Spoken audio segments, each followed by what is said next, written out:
पति देव जी, मैं यहाँ आपकी सेवा करने आई थी, पर जब से पुनर्विवाह की बात चली है, रामा अनुज की मन स्थिति बड़ी ही विचित्र सी हो गई है। वह तय नहीं कर पा रहा है कि वह एक बार फिर से शादी करे या ना करे। अपनी पत्नी सुलभा की मृत्यु के बाद उसने मन ही मन तय कर लिया था कि अब वह शादी नहीं करेगा, लेकिन वह जब से राजश्री को देखकर आया है, विवाह न करने का उसका विचार अब बदलने सा लगा है। उसकी पत्नी सुलभा के देहांत के अभी 1 साल ही बीते थे। उस समय तो उसने दृढ़ निश्चय कर लिया था कि अब वह अपनी पत्नी की जगह किसी और को नहीं देगा, लेकिन राजश्री की सुंदरता देखने के बाद उसका दृढ़ निश्चय डगमगाने लगा। उस पर उन लोगों ने शादी के लिए हाँ भी कर दी है। निर्णय की स्थिति में उसने प्रोफेसर त्रिपाठी से सलाह मांगी। उसने उसे सलाह की उम्मीद थी, क्योंकि वह न केवल उसके करीबी मित्र थे, जिस कारण वह उसकी पीड़ा को भली भांति समझ सकते थे, बल्कि एक समझदार, सुलझे हुए व आदर्शवादी इंसान भी हैं। यार, बड़ी दुविधा में हूँ, दोबारा शादी करूँ या ना करूँ। बड़ी झिझक के साथ रामार्जुन ने त्रिपाठी जी से पूछा। दोबारा नहीं रामार्जुन, तिबारा कहो, तिबारा। अपनी बालिका वधू को क्यों भूल जाते हो? मैं तो कहूँगा कि फिर से शादी करने से अच्छा है कि अपनी बालिका वधू को ही ले आओ। भली लड़की है, तुमने त्याग दिया तो बेचारी भाइयों की चाकरी करते हुए जीवन व्यतीत कर रही है, कभी तो उसकी भी सुध लो। त्रिपाठी जी की बात सुनकर रामार्जुन खींच सा गया। मन ही मन सोचने लगा कि वह बेवजह त्रिपाठी की सलाह लेने आ गया। इन्होंने तो मेरी समस्या को सुलझाने के बजाय और भी उलझा दिया। इनकी बात मानकर अब उस पागल को घर ले आओ, जिसका मैंने कभी चेहरा तक नहीं देखा, जिससे सालों पहले सारे रिश्ते नाते तोड़ चुका हूँ। रामार्जुन जब लगभग कोई 17 से 18 साल का ही था, उसके लिए रिश्ते आने शुरू हो गए थे। वह खूब पढ़ लिखना चाहता था, इसलिए शादी के बंधन में नहीं पड़ना चाहता था, लेकिन परिवार के आगे उसकी एक ना चली और जानकी से उसकी शादी हो गई। बाबूजी के दबाव के चलते नाना कहते हुए भी उसे विवाह करना पड़ा था। चूँकि जानकी अभी 12 से 13 साल की ही थी, इसलिए गौना 5 साल बाद होना तय हुआ। रामार्जुन खुश हो गया कि बाबूजी ने जानकी का नाम से फंदा गले में डाला था। कम से कम 5 साल तक तो उससे पीछा छूटा। शादी के बाद वह जी जान से पढ़ाई में जुट गया। इसी बीच रामार्जुन के बाबूजी का देहांत हो गया। माँ तो पहले ही चल बसी थी। रामानुज तो पढ़ाई के धुन में खोया था, इसलिए उसे कभी भी ख्याल नहीं आया कि उसकी कोई पत्नी भी है। हाँ, बाबूजी कभी कभार जरूर जानकी की सुध लेते थे, पर उनके देहांत के बाद तो रामानुज ने जैसे उसे बिल्कुल भुला ही दिया। 5 साल बाद जब जानकी के पिता ने गौने की बात छेड़ी, तो रामानुज अभी नहीं कहकर बात को टाल गया। इधर पढ़ लिख कर वह प्रोफेसर बन गया। दिखावा पसंद तो वह था ही। प्रोफेसर बनने के बाद अनपढ़ गंवार जानकी उसे अपनी गृहस्थी के लिए अनुपयुक्त लगने लगी, इसलिए उसने जानकी के घर वालों से साफ साफ कह दिया कि ऐसी गंवार पत्नी को वह घर नहीं लाएगा। हालांकि जानकी के घर वाले रामानुज पर मुकदमा करने वाले थे, पर जानकी ने उन्हें साफ मना कर दिया। गांव में रहने के कारण वह पढ़ी लिखी भले ही अधिक नहीं थी, पर वह बहुत अधिक संस्कारी थी। इसलिए जब उसकी दूसरी शादी की बात की जाने लगी, तो उसने यह कहकर सभी को मना कर दिया कि अगर उसके भाग्य में पति का सुख लिखा होगा, तो वह चाहे कितनी भी शादियां कर ले, वह उसे नहीं मिलने वाला। भारतीय नारी जिसको भी एक बार अपना पति मान लेती है, उसके अलावा दूसरे किसी व्यक्ति की जगह उसके जीवन में हो ही नहीं सकती है। अतः जानकी की जिद व तर्कों के आगे उसके परिवार को झुकना पड़ा। जानकी ने पीछा छुटाने के बाद रामार्जुन ने अपने लायक लड़कियों की तलाश शुरू कर दी। कई लड़कियां देखने के बाद उसने सुलभा को अपनी पत्नी के रूप में चुना। अमीर घराने की सुलभा की सुंदरता, शिक्षा और रहन सहन के तरीके को देखकर रामानुज आनंदित हो गया था। हाँ, यह बात और थी कि सुलभा ने कभी गृहस्थी का कारभार नहीं संभाला। सारे काम के लिए नौकर रखवा दिए और खुद दिन भर बन सवर कर घर में बैठी रहती। लेकिन राम अनुज को इससे कोई शिकायत नहीं थी। इधर जानकी के बारे में उसे कभी कभार सुनाई दे जाता कि उसका मानसिक संतुलन शायद गड़बड़ गया है। वह दिन भर बस पूजा पाठ और घर के काम काज में व्यस्त करती है, किसी से मिलना जुलना नहीं, उठना बैठना नहीं। लेकिन राम अनुज पर इन बातों का कोई भी प्रभाव नहीं होता था। वह तो बस सलीकेदार पत्नी सुलभा को पाकर मगन था। लेकिन उसकी खुशियों को शायद जानकी की आह लग गई। पिछले साल सुलभा को ऐसा बुखार हुआ कि वो ठीक ही नहीं हो पाई। उसके देहांत के बाद एक बार फिर राम अनुज घर में 2 नौकरों के साथ अकेला रह गया। 1 साल तक सब यूं ही चलता रहा। लेकिन फिर लोगों ने सलाह देनी शुरू कर दी कि अभी उम्र ही क्या है, यूं अकेले जीवन थोड़े ही बीतेगा, शादी कर लो, तुम्हें आसरा भी मिल जाएगा और वंश बढ़ाने के लिए कुलदीपक भी तो चाहिए। और ये लोगों की सलाह का ही नतीजा था कि दोबारा विवाह का जिक्र होने लगा था। खैर, राम अनुज दिखावेबाजी भले ही हो, लेकिन वह कोई बुरा इंसान नहीं है। उसके दूसरे दोस्तों ने भी उसे यही सलाह दी कि जानकी को वापस बुला लिया जाए।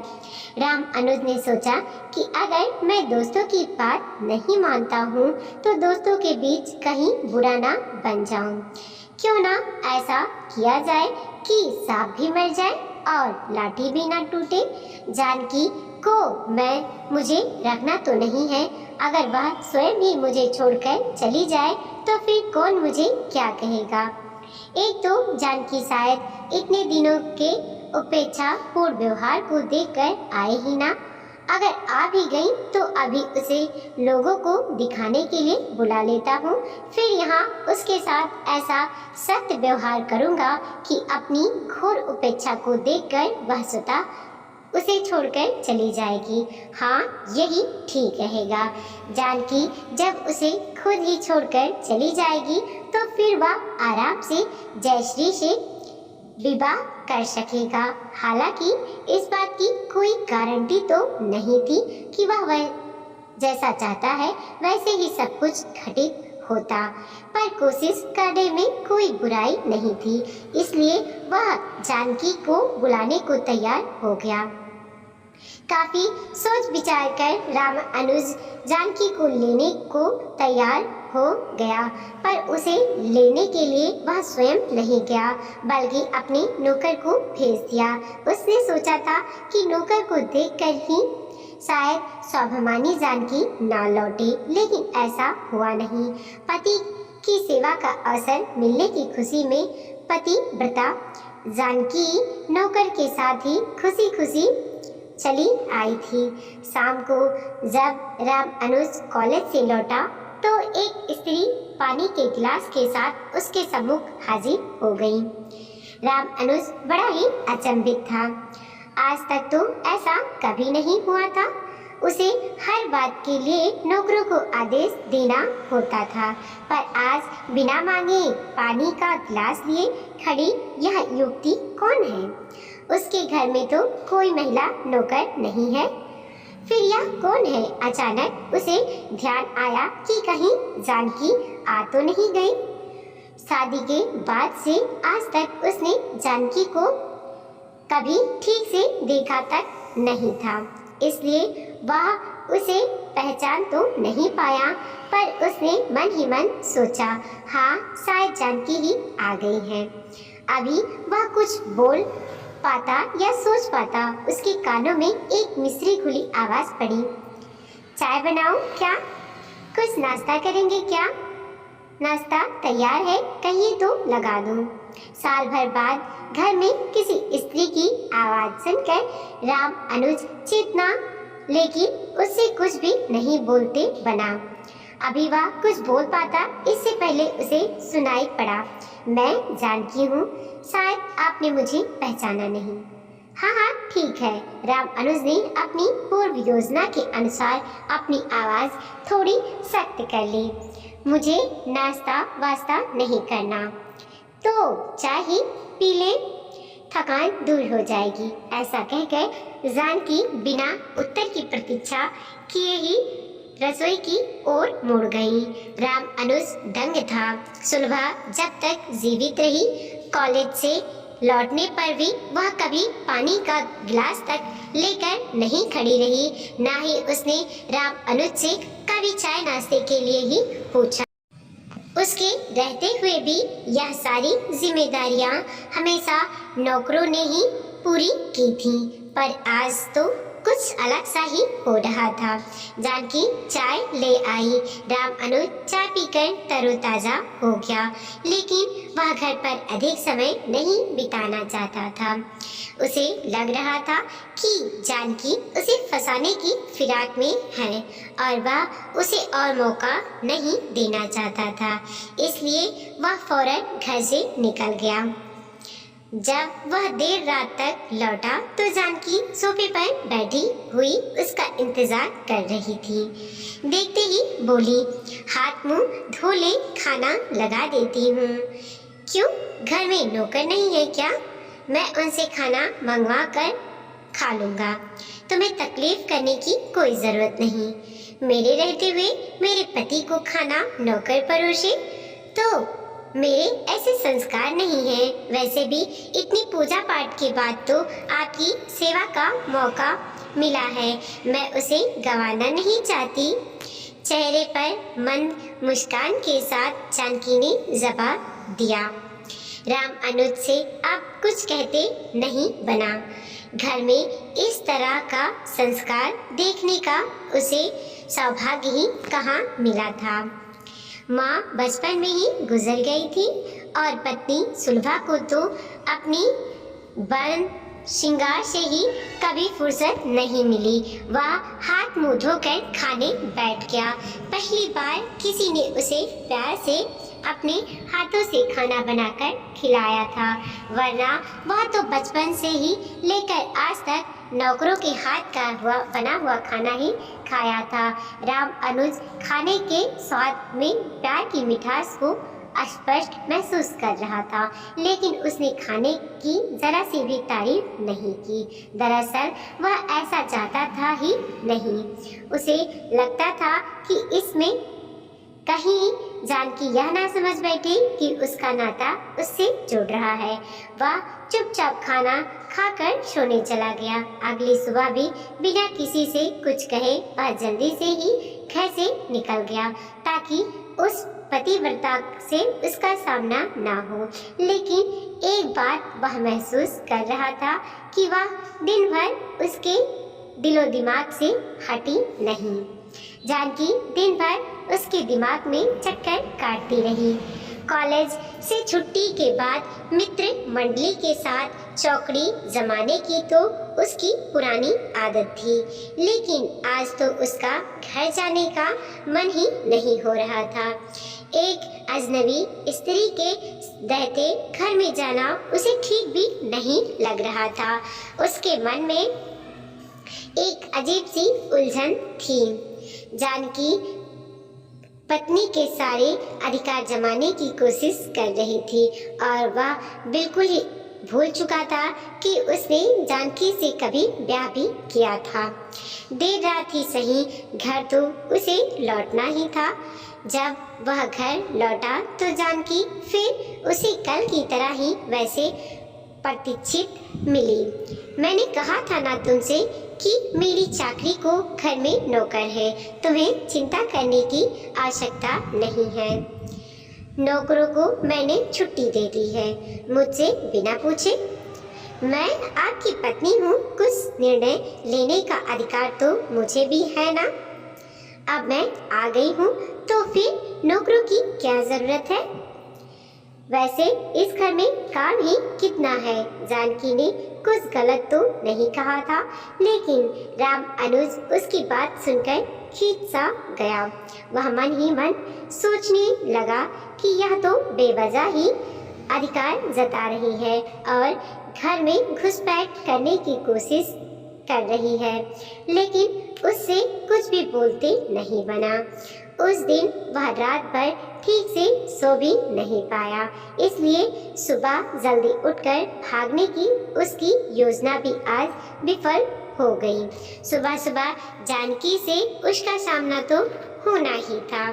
आज उसे उठने में देर हुई तो चाय जानकी ट्रे में लेकर ऊपरी तले पर उसके बेडरूम में पहुंच गई।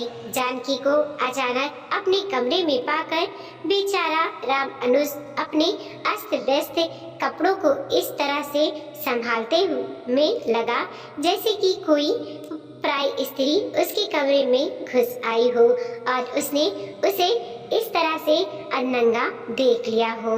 कपड़े ठीक करते हुए वह बोला, तुम यहाँ क्यों आई हो? चाय देने? क्या मैं आपके कमरे में भी नहीं आ सकती हूँ? ये तो बड़ी ठीक लगती है। हर रोज एक नया अधिकार के दावों के साथ मेरे जीवन में प्रवेश के लिए परिचारित है। वह मन ही मन सोचने लगा, ठीक है, रख दो चाय, मैं पी लूँगा। आप मुझसे नजरें चुराकर क्यों बातें करते हैं जी? मेरी शक्ल इतनी बुरी तो नहीं कि सुबह देख लो तो फिर दिन भर पानी ना मिले। कहते हुए जानकी खिलखिलाकर हंस दी और बाहर चली गई। राम अनुज ने आज पहली बार जानकी को नजर उठाकर देखा था। जैसे सोचकर उसने जानकी का परित्याग किया था, वह तो वैसी बिल्कुल भी नहीं थी। सुंदरता में सुलभा से भी वह जरा सी भी 19 नहीं थी और ना ही उसका रहन सहन ही कहीं से भी खराब था। हाँ, उसने सुलभा की तरह मेकअप नहीं थोपा रखा था, लेकिन उसकी सादगी में भी एक अलग ही बात थी। अगले ही पल राम अनुज को लगा कि वह यह सब क्या सोच रहा है। उसे इन सब चीजों से क्या मतलब, वह चाहे जैसी भी दिखे।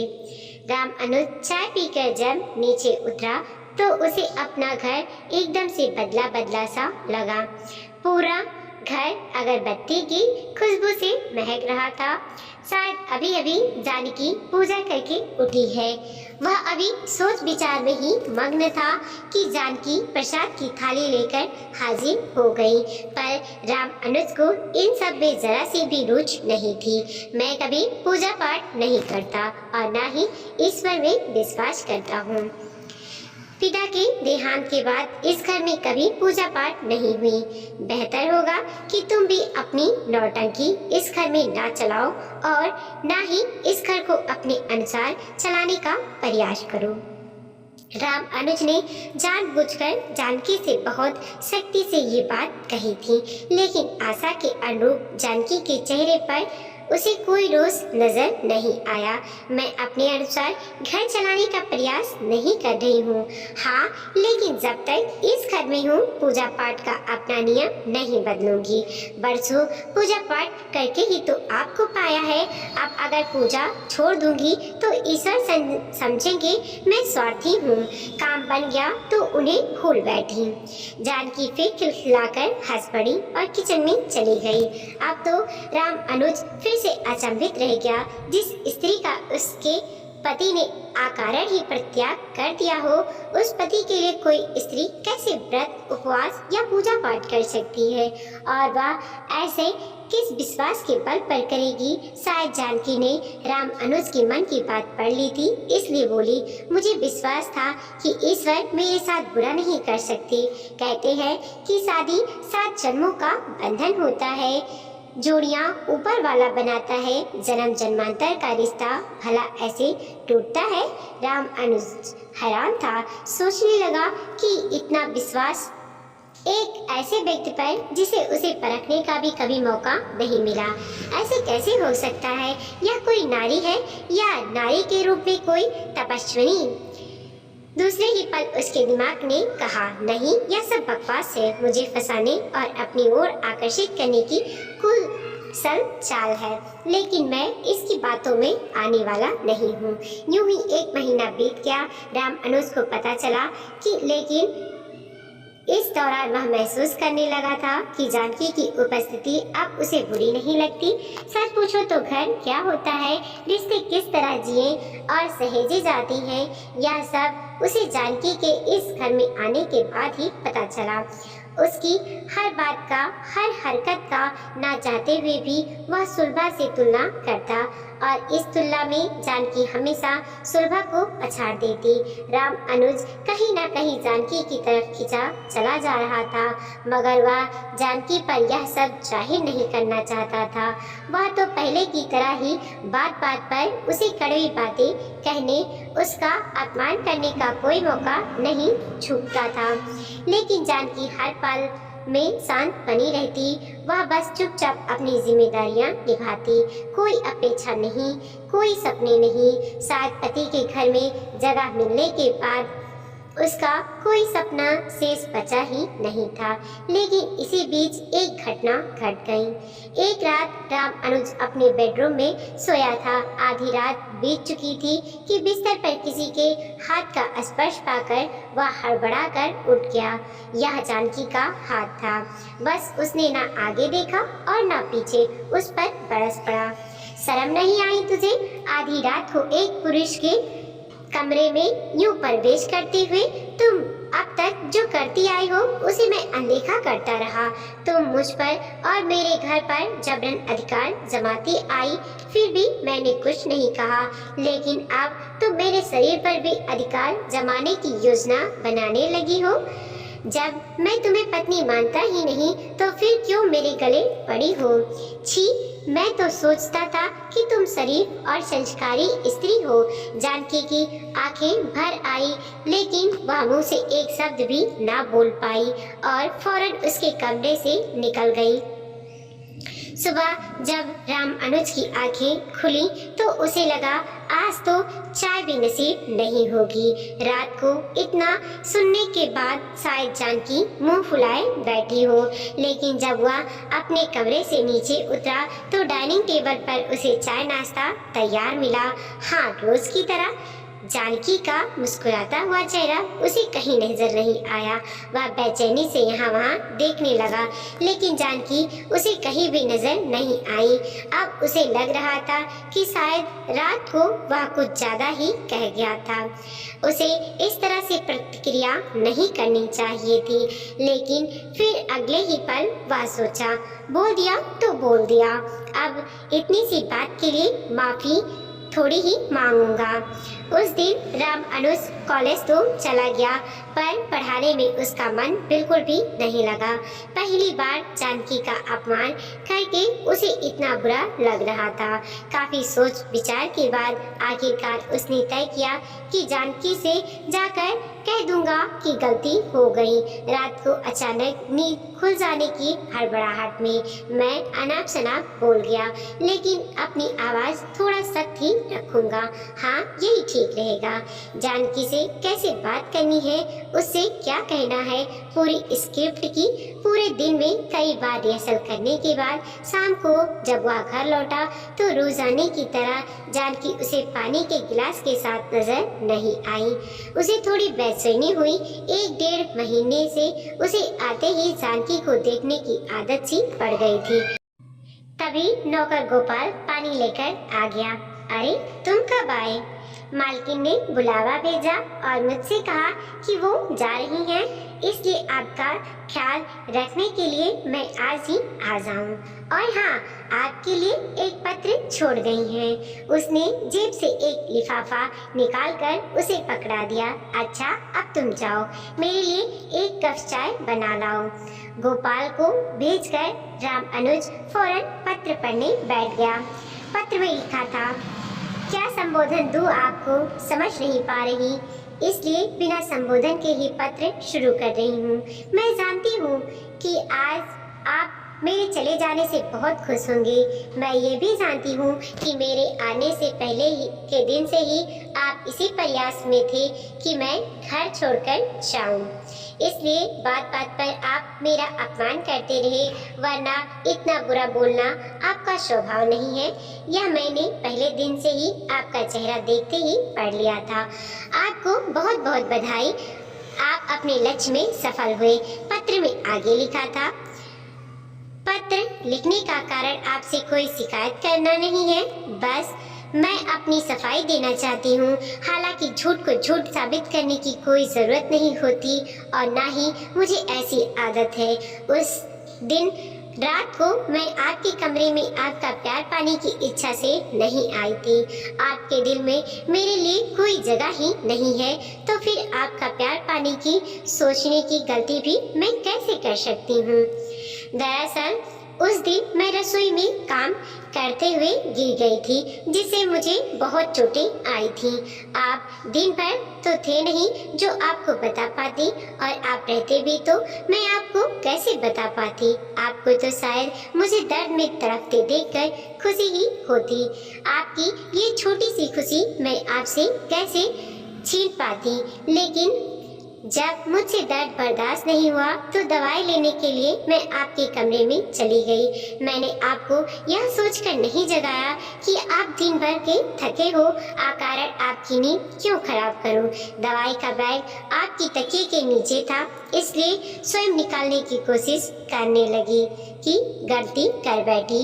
मैं नहीं जानती थी कि पति के बिस्तर पर हाथ रखना भी एक पत्नी के लिए इतना बड़ा अपराध हो सकता है। पत्र पढ़ते पढ़ते राम अनुज के चेहरे पर गलीन व पछतावे के मिले जुले भाव आने लगे थे। पत्र में आगे लिखा था, मैंने आपकी किसी भी बात का कभी बुरा नहीं माना, लेकिन मैं अपने चरित्र के विरुद्ध कुछ भी बर्दाश्त नहीं कर सकती, क्योंकि इतने साल शादीशुदा होकर भी बिना पति के रहने के बाद भी मैं सिर्फ अपने पति की हुई होकर रही। मेरा चरित्र ही मेरी एकमात्र जमा पूंजी है। जब मैं इतने वर्षों तक आपके बिना रह गई तो अपनी बाकी की उम्र भी तो मैं आपके बिना परंतु आपके लिए बिता सकती हूँ। आप पता नहीं मेरी कितनी उम्र बची हुई है, मुझे मौत भी क्यों नहीं आती। अगर मैं मर जाती तो आप हमेशा हमेशा के लिए मुझसे आज़ाद हो जाते। खैर, मृत्यु तो अपने हाथ में नहीं है और मैं इतनी कायर नहीं कि मैं आत्महत्या कर लूं।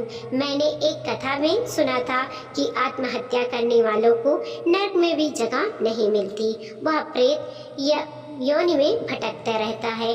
आप मुझे अपना माने या ना माने, पर जब ईश्वर ने मुझे आपके लिए चुना है तो मैं तो आपको ही अपना सब कुछ मानती हूँ। मैं आत्महत्या कर आपको पुलिस या कार्यवाही में उलझाकर आपकी परेशानी नहीं बढ़ाना चाहती और प्रेत बनकर भी भटकना नहीं चाहती। मैंने कहा था ना कि साथी 7 जन्मों का बंधन होता है और जोड़ियाँ ऊपर वाला बनाता है। पता नहीं यह मेरा कौन सा जन्म है, लेकिन अगला मेरा जन्म होता है तो मैं आपकी ही पत्नी बनना चाहूँगी, क्योंकि ईश्वर ने आपके लिए मेरे को चुना है। मैं यहाँ आपकी सेवा करने आई थी, पर मैं देख रही हूँ कि आप मेरे कारण परेशान रहते हैं। आपको और अधिक कष्ट न हो इसलिए मैं जा रही हूँ। मैंने गोपाल को बुलावा भेज दिया है और उसे सारी बातें समझा दी है। वह मुझसे भी बेहतर आपका ख्याल रखेगा। अंतिम पारा में लिखा था, कभी सेवा की आवश्यकता हो तो बुला लीजिएगा। ये मेरा कर्तव्य है जो मैं जरूर निभाऊंगी। जानकी। पढ़ते पढ़ते राम अनुज की आंखों से अश्रुधारा बह निकली।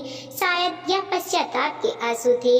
नहीं, अब जानकी को वह और वनवास नहीं देगा, और जब जानकी जैसी पत्नी घर में है तो फिर राजश्री से पुनर्विवाह करने का तो प्रश्न ही नहीं उठता।